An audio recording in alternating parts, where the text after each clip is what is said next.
Hi hello welcome back to my channel. ಹೆಂಗಿದ್ದೀರಿ friends? ಚೆನ್ನಾಗಿದ್ದೀರಾ? ನಾನು ಕೂಡ ತುಂಬ ಚೆನ್ನಾಗಿದ್ದೀನಿ. ನೋಡಿ, ಇವತ್ತು ಶುಕ್ರವಾರ. ಇವತ್ತು ಒಂದು 12 ಗಂಟೆಗೆ ಲಾಗನ್ನ ಸ್ಟಾರ್ಟ್ ಮಾಡ್ತಾ ಇದ್ದೀನಿ. ಇವತ್ತು ಡೊಣ್ ಮೆಣಸಿನಕಾಯಿ ಪಲ್ಯನ ಮಾಡ್ಬೇಕಂತ ಮಾಡಿದ್ದೀನಿ. ಅದನ್ನ ಯಾವ ಥರ ಮಾಡ್ತೀನಿ ಅನ್ನೋದನ್ನ ನಿಮ್ಮ ಜೊತೆಗೆ ಶೇರ್ ಮಾಡ್ಕೊಂತೇನ್ರಿ. ಹಂಗ ನೋಡ್ರಿ, ಇವತ್ತು ಶುಕ್ರವಾರ ಇರೋದ್ರಿಂದ ನಮ್ಮ ಸಿಸ್ಟರ್ಸ್ ಅಂದ್ರೆ ನಮ್ಮ ಮೈದ್ನ ಹೆಂಡತಿಯರು ಹೊನ್ನತ್ತೆಮ್ಮನ ದೇವಸ್ಥಾನಕ್ಕೆ ಹೋಗ್ಬೇಕಂದು ರೆಡಿ ಆಗಿದ್ದಾರೆ.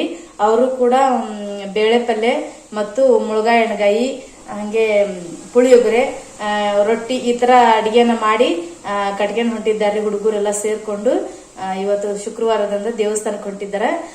ಬನ್ರಿ, ಹಂಗ ಮಧ್ಯಾಹ್ನದ ಊಟನ ನಾವು ಏನ್ ಮಾಡ್ತೀವಿ ಅನ್ನೋದನ್ನ ನಿಮ್ ಜೊತೆಗೆ ಶೇರ್ ಮಾಡ್ಕೊಂತೇನ್ರಿ.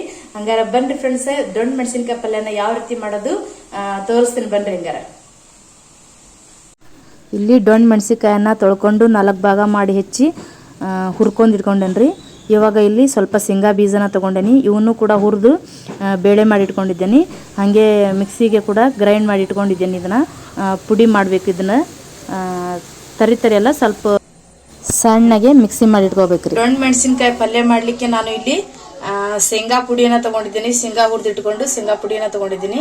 ಅರಿಶಿಣ, ಉಪ್ಪು, ಗುರಳ್ ಪುಡಿ, ಬೆಲ್ಲ, ಹಾಗೆ ಇಲ್ಲಿ ಸ್ವಲ್ಪ ಹುಳಿಯನ್ನ ನೆನೆಸಿಟ್ಟು ಅದನ್ನ ಹಿಂಡ್ಕೊಡೇನ್ರಿ. ಬನ್ನಿ ಫ್ರೆಂಡ್ಸ್, ಹಂಗಾರ ಹೆಂಗ್ ಮಾಡ್ತಾರಂತ ತೋರಿಸ್ತೀನಿ ನೋಡ್ರಿ. ಇವಾಗ ಪೂರ್ತಿ ಹುಳಿಯನ್ನ ಹಾಕಿ ಕಲಸ್ಕೊಂಡ್ ಇಟ್ಕೊಂಡನಿ. ಇವಾಗ ಇದನ್ನ ಡೊಣಗಾಯಲ್ಲಿ ಒಳಗಡೆ ತುಂಬಬೇಕು. ನೋಡ್ರಿ, ಡೊಣ್ ಮೆಣಸಿಕಾಯನ್ನ ತುಂಬಿಟ್ಕೊಂಡನಿ. ಇವಾಗ ಸ್ವಲ್ಪ ಎಣ್ಣೆನ ಹಾಕಿ ಪಲ್ಯ ಯಾವ ರೀತಿ ಮಾಡೋದನ್ನ ತೋರಿಸ್ತೀನಿ. ಇವಾಗ ನೋಡ್ರಿ, ಎಣ್ಣೆ ಕಾಯ್ಲಿಕ್ಕೆ ಇಟ್ಟಿದ್ದೇನೆ. ನಾನು ಅರಿಶಿನ ಅಗ್ಲಿಗೆ ಸ್ವಲ್ಪ ಹಾಕೊಂಡಿದ್ದೆ. ಈಗ ಎಣ್ಣೆಯಲ್ಲಿ ಸ್ವಲ್ಪ ಅರಿಶಿನ ಹಾಕೊಂತೀನಿ, ಯಾಕಂದ್ರೆ ತುಂಬಾ ಚೆನ್ನಾಗಿ ಕಾಣ್ತಾವ ಇದರಲ್ಲಿ ಡೊಣಗಾಯಿನ ಹಾಕಿದ್ರೆ.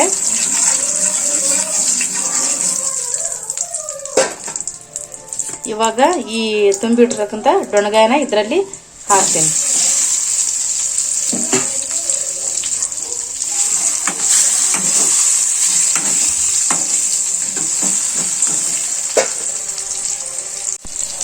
ನೋಡಿ, ಅರಿಶಿನದಲ್ಲಿ ಸ್ವಲ್ಪ ಕೆಳಗೆ ಮೇಗೆ ಮಾಡಿದ್ದೇನೆ ಡೊಣ್ ಮೆಣಸಿಕಾಯನ್ನ.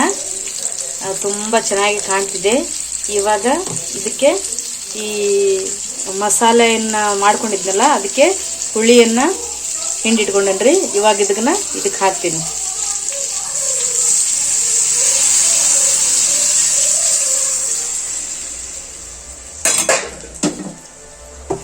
ಹಂಗೆ ಇಲ್ಲಿ ಸ್ವಲ್ಪ ಎವರೆಸ್ಟ್ ಮಸಾಲನ ತಗೊಂಡಿದ್ದೀನಿ.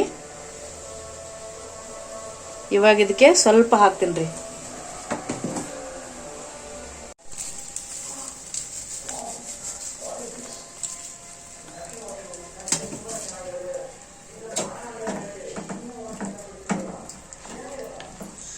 ನೀವು ಉಪ್ಪನ್ನ ರುಚಿಗೆ ತಕ್ಕಷ್ಟು ನೋಡ್ಕೊಂಡು ಹಾಕೊಳ್ಳಿ.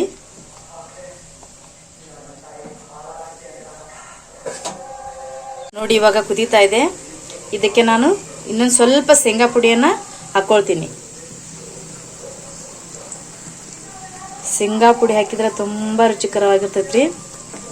ಅದ್ರ ಜೊತೆಗೆ ಗುರಳ್ ಪುಡಿ, ಬೆಲ್ಲ, ಹುಳಿ ಎಲ್ಲ ಹಾಕಿ ಮಾಡಿದ್ರೆ ಅಬ್ಬಬ್ಬಾ ತುಂಬಾ ಟೇಸ್ಟಿ ಆಗಿರ್ತೈತಿ.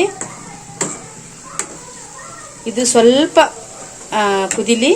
ಇದು ಮೆತ್ತಗ ಹುರ್ಕೊಂಡೇನ್ರಿ ಫಸ್ಟ್ ನಾನು. ಈ ಸ್ವಲ್ಪ ಕುದ್ಬಿಟ್ರೆ ಡೊಣಗಾಯಿ ಪಲ್ಯ ರೆಡಿ ಆಗ್ತೈತಿ.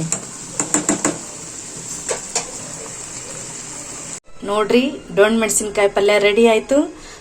ಇದನ್ನ ನಾವು ರೊಟ್ಟಿ ಜೊತೆಗೆ, ಚಪಾತಿ ಜೊತೆಗೆ, ಅನ್ನದ ಜೊತೆಗೆ, ದೋಸೆ ಜೊತೆಗೆ ಕೂಡ ನಾವು ತಿನ್ಬೋದು. ತುಂಬಾ ರುಚಿಕರವಾಗಿರ್ತದೆ. ನಮ್ಮ ಒಂದು ಉತ್ತರ ಕರ್ನಾಟಕದ ಡೊಣ್ ಮೆಣಸಿನಕಾಯಿ ಪಲ್ಯ ಇವಾಗ ರೆಡಿ ಆಯ್ತು. ನೋಡಿ ಫ್ರೆಂಡ್ಸ್, ಇವತ್ತು ನಮ್ಮ ಮಧ್ಯಾಹ್ನದ ಊಟ ಬದನೆಕಾಯಿ ಎಣ್ಗಾಯಿ, ಬೇಳೆ ಪಲ್ಯ, ಜೋಳದ ರೊಟ್ಟಿ, ಬೇಳೆ ಸಾರು, ಹಾಗೆ ಮೆಣಸಿನಕಾಯಿ, ಡೊಣ್ ಮೆಣಸಿನಕಾಯಿ ಪಲ್ಯ. ಇದು ಇವತ್ತು ನಮ್ಮ ಮಧ್ಯಾಹ್ನದ ಊಟ. ಇದು ನೋಡ್ರಿ, ಕುರಿ ಸಾಕಾಣಿಕೆ ಮಾಡೋದು. ಪ್ರತಿಯೊಬ್ಬರು ಮನೆಯಾಗ ಒಂದೊಂದು ಕುರಿಯನ್ನು ಕಟ್ಟಿರ್ತಾರೆ. ಇಲ್ಲೇ ಈ ಥರ ಕಟ್ಟಿ ಮನೆಯಲ್ಲೇ ಜೋಪಾನ ಮಾಡ್ತಾರೆ, ಅಂದರೆ ಸಾಕ್ತಾರೆ ಅಂತ ಅರ್ಥ. ನೋಡಿ ಪ್ರತಿಯೊಬ್ಬರ ಮನೆ ಮುಂದೂ ಕೂಡ ಒಂದೊಂದು ಕುರಿಗಳನ್ನು ಕಟ್ಟಿದ್ದಾರೆ. ತೋರಿಸ್ತಾ ಇದ್ದೀನಲ್ಲ ನಮ್ಮ ಹಳ್ಳಿಗಳ ಸೈಡ್ ಹಿಂಗೆ ನೋಡ್ರಿ ಇಲ್ಲೇ ಎಮ್ಮೆಗಳನ್ನ ಕಟ್ಟಿದ್ದಾರೆ, ನೆರಳಿಗೆ ಕಟ್ಟಿದ್ದಾರೆ. ಒಟ್ಟಾರೆ ಪ್ರತಿಯೊಬ್ಬರು ತಮ್ಮ ಮನೆ ಮುಂದೆ ಒಂದೊಂದು ಕುರಿಗಳನ್ನು ಕಟ್ಕೊಂಡಿರ್ತಾರೆ. ಹಾಗೆ ನೋಡಿ ಇಲ್ಲಿ ಕೋಳಿಗಳನ್ನು ಕೂಡ ಸಾಕಾಣಿಕೆ ಮಾಡ್ತಾರೆ. ಒಟ್ಟಾರೆ ಜೀವನ ನಡೆಸ್ಲಿಕ್ಕೆ ಏನೇನು ಬೇಕೋ ಅದನ್ನೆಲ್ಲ ನಮ್ಮ ಹಳ್ಳಿಗಳ ಸೈಡು ಮಾಡ್ತಿರ್ತಾರೆ. ತುಂಬ ಚಂದ ರೀ ನಮ್ಮ ಹಳ್ಳಿಗಳ ಸೈಡು ನೋಡಲಿಕ್ಕೆ. ನೋಡಿ ಕೋಳಿಗಳು ಓಡಾಡ್ತಾ ಇದ್ದೇವೆ. ಕೋಳಿಗಳ ಒಂದು ಸಾಕಾಣಿಕೆ ಮಾಡೋಕ್ಕೂ ಶೆಡ್ ಟೈಪ್ ಮಾಡಿರ್ತಾರೆ ರೀ. ಇದು ಕುರಿ ಮೇಯಿಸ್ಲಿಕ್ಕೆ ಸೊಪ್ಪು, ಹುಲ್ಲು, ಶೇಂಗಾ ಹೊಟ್ಟು ಈ ಥರ ಮಾಡ್ಕೊಂಡಿರ್ತಾರೆ. ನೋಡಿದ್ರಲ್ಲ ಫ್ರೆಂಡ್ಸ್, ಮನೆ ಮುಂದೆ ಒಂದೊಂದು ಕುರಿಗಳನ್ನು ಆಕಳುಗಳನ್ನು ಕಟ್ಟಿರ್ತಾರೆ ಅಂತೇಳಿ. ನೋಡಿ ಇಲ್ಲಿ ಕಾಣ್ತಿರ್ತವೆ, ಎಲ್ಲ ಆಕಳುಗಳು ಕಾಣ್ತಿರ್ತವೆ, ಒಂದೊಂದು ಮನೆ ಮುಂದೆ ಒಂದೊಂದು ಕಟ್ಟ್ಯಾರ. ಇವನ್ನ ಸಾಕೋದ್ರಿಂದ ಎಷ್ಟು ಹಣ ಉಳಿತಾಯ ಆಗ್ತೈತೆ ಅನ್ನೋದನ್ನು ನಿಮ್ಮ ಜೊತೆಗೆ ಶೇರ್ ಮಾಡ್ಕೊತೇನೆ ರೀ. ನೋಡ್ರಿ ನಮ್ಮ ಹಳ್ಳಿಗಳ ಕಡೆ ಸೈಡ್ ಏನು ಮಾಡ್ತಾರೆ ಅಂತ ಹೇಳಿದ್ರೆ, ಗಂಡು ಮಕ್ಕಳು ಹೆಣ್ಮಕ್ಳು ಕೂಡ ಹೊಲಕ್ಕೆ ಹೋಗ್ತಿರ್ತಾರೆ. ಇನ್ನು ಕೆಲವು ಜನ ಮನೆಯಲ್ಲೇ ಇರ್ತಿರ್ತಾರೆ ಹೆಣ್ಮಕ್ಳು. ಅವರು ಏನು ಮಾಡ್ಕೊಂಡು ಹೋಗ್ತಾರೆ ಅವರ ಜೀವನಕ್ಕೆ, ಅಂದ್ರೆ ಮನೆ ಒಂದು ನಡೆಸಲಿಕ್ಕೆ ಒಂದು ಸಂಪಾದನೆಯನ್ನು ಯಾವ ರೀತಿ ಮಾಡ್ತಾರೆ, ಹಣವನ್ನು ಯಾವ ರೀತಿ ಉಳಿತಾಯ ಮಾಡ್ತಾರೆ ಅಂತ ಅನ್ನೋದ್ರ ಬಗ್ಗೆ ನಿಮ್ಮ ಜೊತೆಗೆ ಶೇರ್ ಮಾಡ್ಕೊಳ್ತೇನೆ ರೀ. ಏನು ಮಾಡ್ತಾರಪ್ಪ ಅಂತ ಹೇಳಿದೆ ಅಂದ್ರೆ, ಈ ಮನೆಯಲ್ಲಿರ್ತಕ್ಕಂಥ ಹೆಣ್ಮಕ್ಳು ಮನೆ ಕೆಲಸವನ್ನು ಮಾಡಿಕೊಂಡು ಮಕ್ಕಳನ್ನ ಸ್ಕೂಲಿಗೆ ಕಳಿಸಾದ ನಂತರ ತಮ್ಮೆಲ್ಲ ಕೆಲಸಗಳನ್ನು ಮುಗಿಸ್ಕೊಂಡು ಅವರು ಕುರಿಗಳ ಒಂದು ಸಾಕಾಣಿಕೆಯನ್ನು ಮಾಡ್ತಿರ್ತಾರೆ ರೀ. ಮತ್ತು ಹೈನುಗಾರಿಕೆಯನ್ನು ಅವಲಂಬನೆ ಮಾಡ್ಕೊಂಡಿರ್ತಾರೆ. ಇದರಲ್ಲಿ ತುಂಬ ಒಂದು ತಿಂಗಳಿಗೆ ತುಂಬ ಸಾಕಷ್ಟು ಒಂದು ಬೆಳವಣಿಗೆಯನ್ನು, ಒಂದು ಆರ್ಥಿಕ ಪರಿಸ್ಥಿತಿನ ಸುಧಾರಿಸ್ಕೊಂಡಿರ್ತಾರೆ.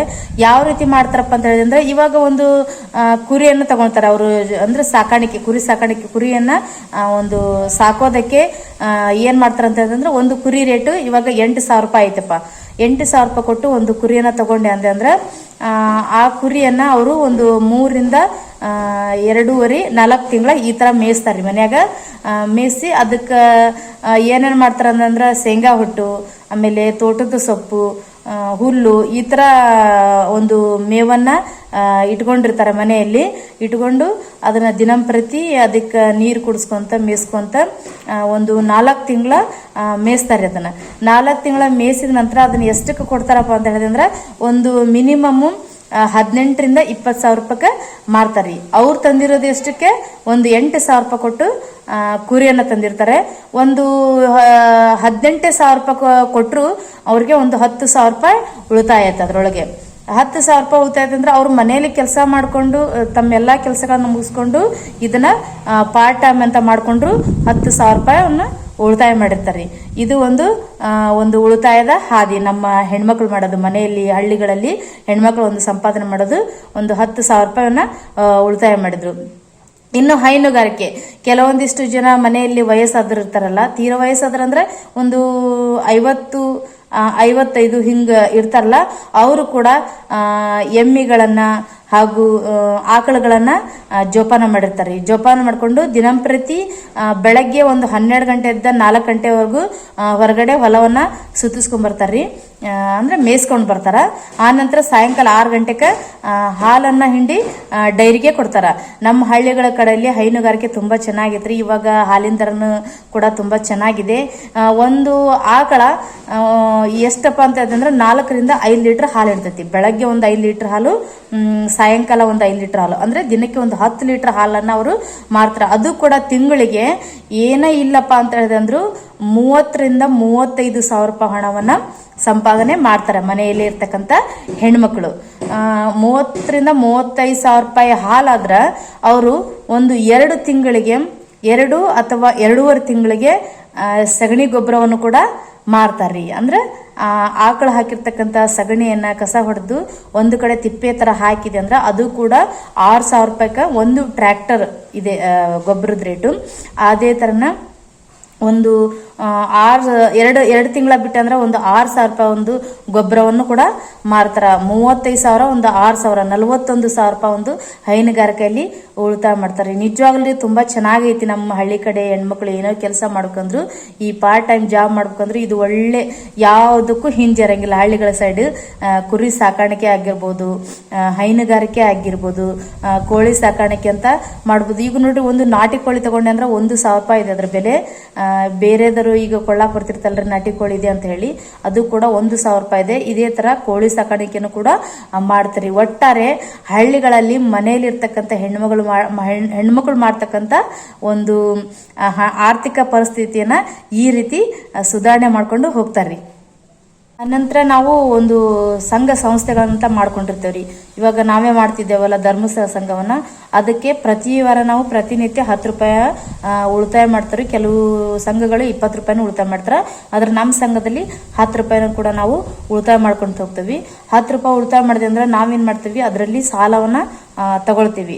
ಎಷ್ಟಪ್ಪ ಅಂದ್ರೆ 10, 20 ತಗೊಂಡವ್ರು ಲಕ್ಷ ಗಂಟ್ಲೆ ತಗೊಂಡಿದ್ದಾರೆ, 50,000 ಈ ರೀತಿ ತಗೊಂಡಿರ್ತಾರ. ವಾರ ಇಷ್ಟಂತ ದುಡ್ಡನ್ನ ಕಟ್ಬೇಕಾಗತ್ತೆ. ಅದಕ್ಕೆ ಅದನ್ನು ಕೂಡ ನಮ್ಮ ಹೆಣ್ಮಕ್ಳೇ ನಿವಾರಿಸ್ಕೊಂಡು ಹೋಗ್ತಿರ್ತಾರೆ. ಕೇವಲ ಒಂದು ಆಧಾರ್ ಕಾರ್ಡ್ ಮೇಲೆ ಅವ್ರು ನಮಗೆ ಲೋನ್ ಕೊಡ್ತಿರ್ತಾರೆ. ಈಗ ಬೇರೆ ಕಡೆ ಹೋದೆ ಅಂದ್ರೆ ಅದಕ್ಕೇನಾದ್ರು ಪ್ರಾಫಿಟ್ ಇಟ್ಟು ಕಟ್ತಿರ್ಬೇಕು, ಇಲ್ಲ ಬಂಗಾರವನ್ನ ಅಡ ಇಟ್ಟು ಸಾಲ ತಗೋಬೇಕು. ಇದು ನಮ್ಮ ಸಂಘದಲ್ಲಿ ಹಂಗಿಲ್ರಿ.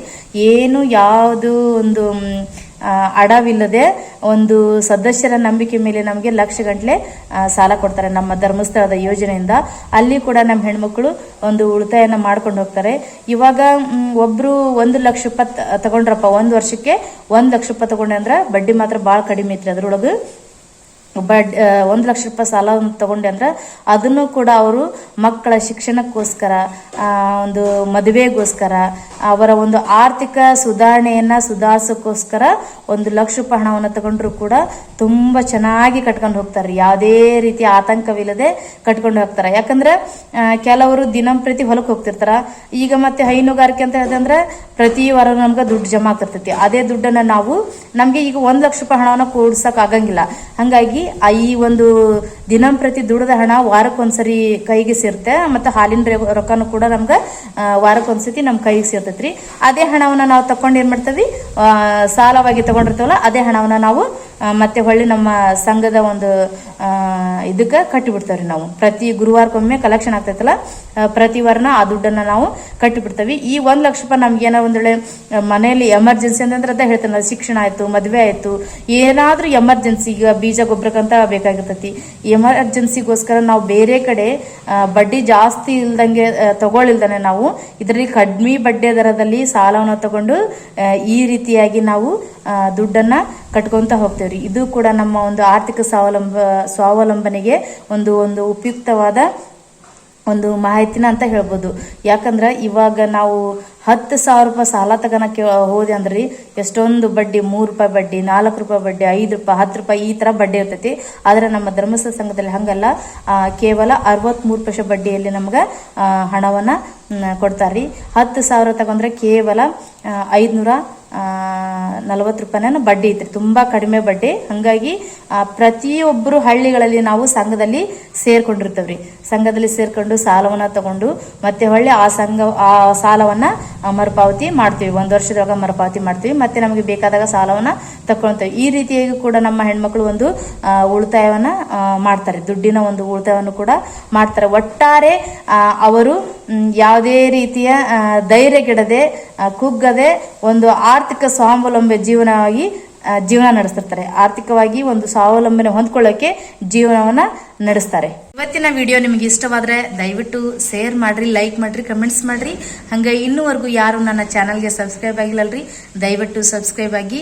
ನಿಮ್ಮೆಲ್ಲರ ಪ್ರೋತ್ಸಾಹ ನನ್ನ ಬೆಳವಣಿಗೆ ಕಾರಣವಾಗಲಿ ಅಂತ ಹೇಳಿ ಎಲ್ಲರಿಗೂ ಹೃದಯಪೂರ್ವಕವಾದ ಧನ್ಯವಾದಗಳು ಹೇಳ್ತೀನಿ. ಧನ್ಯವಾದಗಳು.